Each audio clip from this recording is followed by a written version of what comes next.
Welcome to the An English Coffee Office. Today is Wednesday, January 28, and like every morning, David and Alex are at the coffee machine.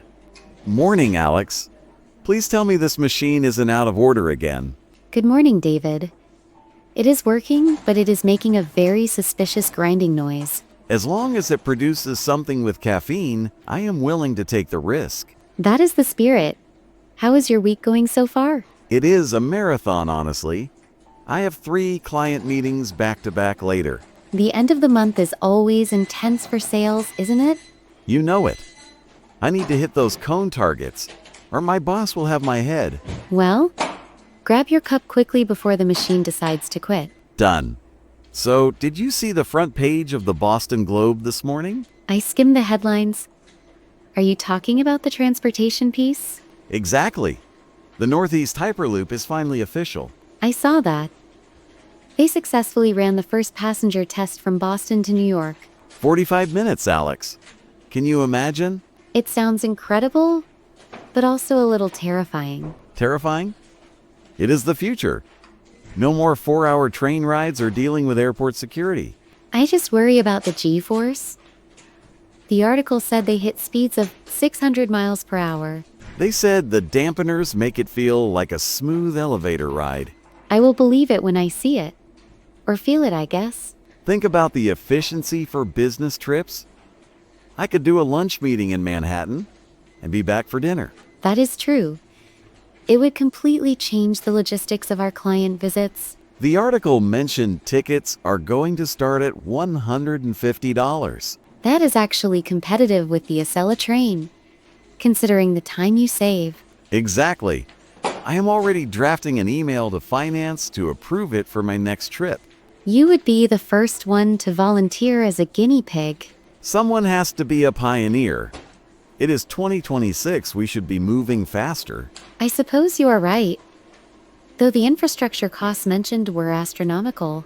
$50 billion is a lot, but the economic return is supposed to be double that. If they can actually finish the expansion to DC by 2028, like they claim. You are always the skeptic. It is a game changer for the East Coast economy. I am a project manager, David. I look at the risks and the budget overruns. Fair enough. But speaking of money and risks, did you catch the WSJ piece yesterday? The Wall Street Journal? Which one? The market has been volatile. The one about the global water exchange launching in Chicago. Oh, that one. Yes, I read it. It is quite controversial. Controversial? It is wild. They are trading freshwater futures like it is gold or oil. It makes me uneasy. Commodifying a basic human right seems like a slippery slope. I see your point. But the article argued it stabilizes prices for farmers. In theory, yes.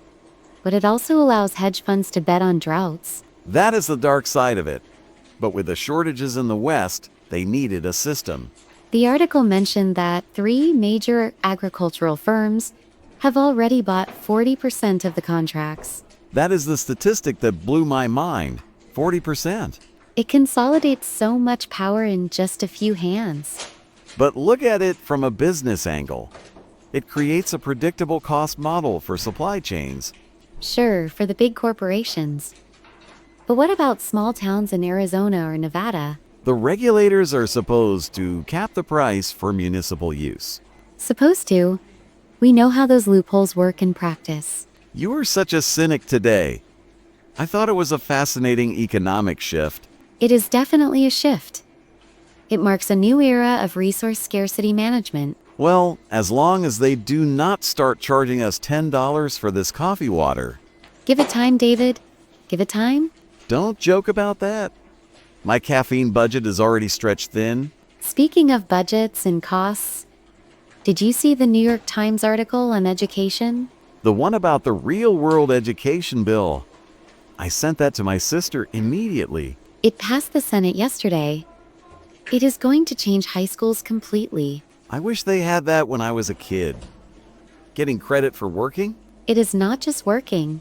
It is experience-based learning credits. Right. So a 16-year-old can apprentice at a tech firm instead of taking geometry. Or volunteer abroad. The article said up to 50% of the curriculum can be off campus. That is huge. My nephew hates sitting in a classroom.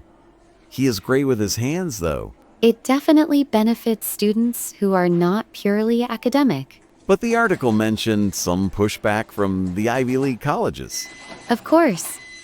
They are worried about how to standardize the admissions process. How do you grade a road trip? Or a part-time job at a startup? Exactly. The article said they are developing a competency portfolio to replace the GPA. That sounds like a lot of paperwork for the teachers. It is. But the pilot program showed a 30% drop in dropout rates. That is the key number. If it keeps kids engaged, I am all for it. I agree.